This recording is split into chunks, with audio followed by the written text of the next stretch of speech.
Okay, we're back. We're going to talk about how we wrote the Robbie software in Python. This software responds to verbal commands to search inventory for the location of various electronic components. So let's get started. You'll see on your screen I have PyCharm opened. It's an IDE, integrated development environment for Python developers.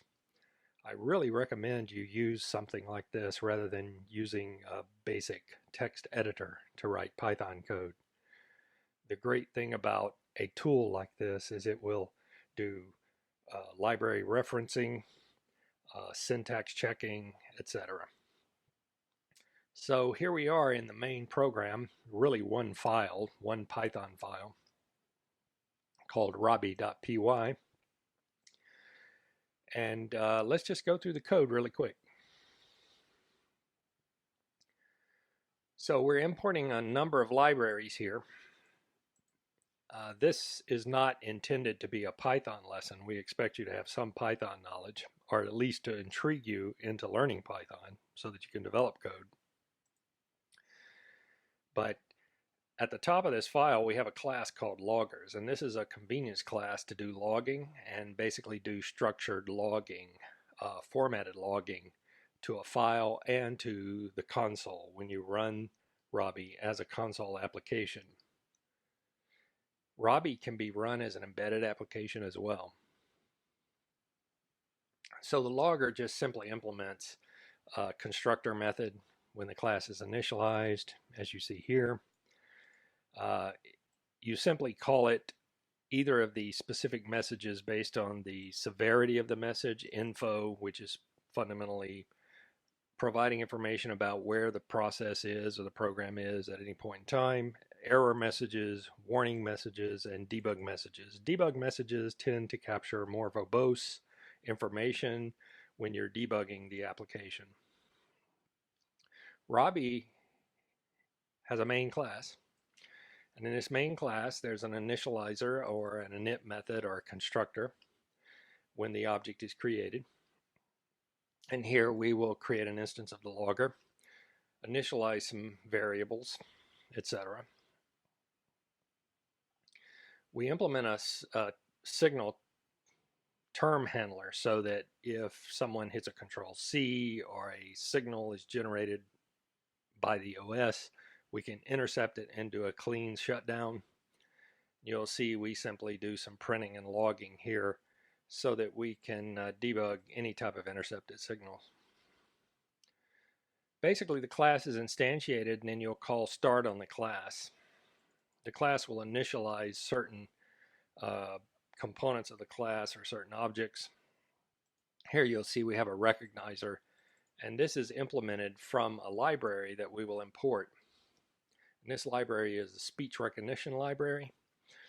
Underneath the speech recognition library, it will use various implementations. The default implementation is actually the Google API, Google Speech Recognition API. So getting back to the initialization phase and the deinitialization phase, when the class is done or you terminate Robbie, you're going to call the stop method. Stop will do a clean termination of the method of the object fundamentally, nullifying the recognizer and microphone, cleaning up that memory, etc. Run and wait is the main method, which is the main loop method that does the processing. And you'll see here, following the documentation for the recognizer code, we will simply come in and we will do a listen and listen through the microphone, whatever the default microphone is set by the system, listening for speech.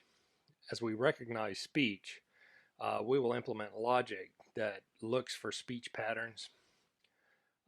We will also call a method that we've implemented here called search inventory, try to search the inventory looking for word and phrase level matches. If it finds it, we will actually invoke calls to in this particular case, it's the Macintosh. We're running on a Macintosh, so we just do an OS system to call the speech synthesis library on the Macintosh. Now, this is not platform agnostic. It depends on Macintosh. What you would want to do is implement an API that is platform agnostic.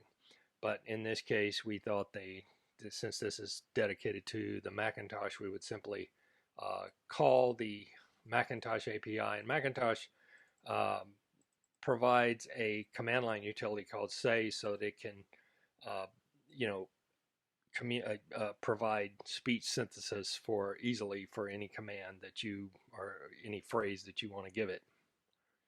At the command line on a Macintosh in a shell, you just simply say and provide a quoted string or phrase, and the Macintosh will send that in synthesis to whatever the current speaker output is,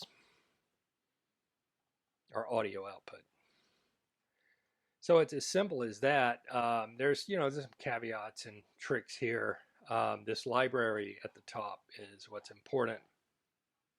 The speech recognition library, there's some things you need to look for and install for this to be supported.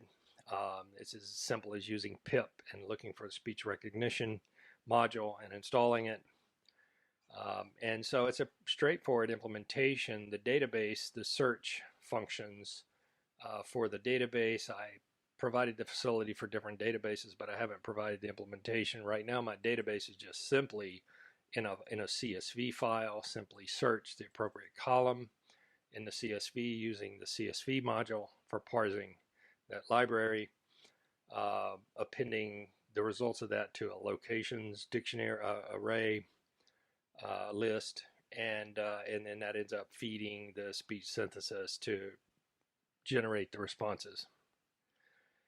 Here in the main part of the program, when it's run as a console application, we use GitOps the GitOps library module for parsing command line options. So there are several things you can do here. Run verbosity or debug level to see debug messages, as you saw in the first video. Subject name is simply the name of the person you wish Robbie to respond to. Like the default is Dave. You can make it Mike, Joe, Jim, Thomas, whatever. It's pretty straightforward. I'm going to put this program on the MPS Electrolab website so that you guys can use it. You're free to use it, hack it, play with it, etc. As I said, it runs only on the Macintosh right now.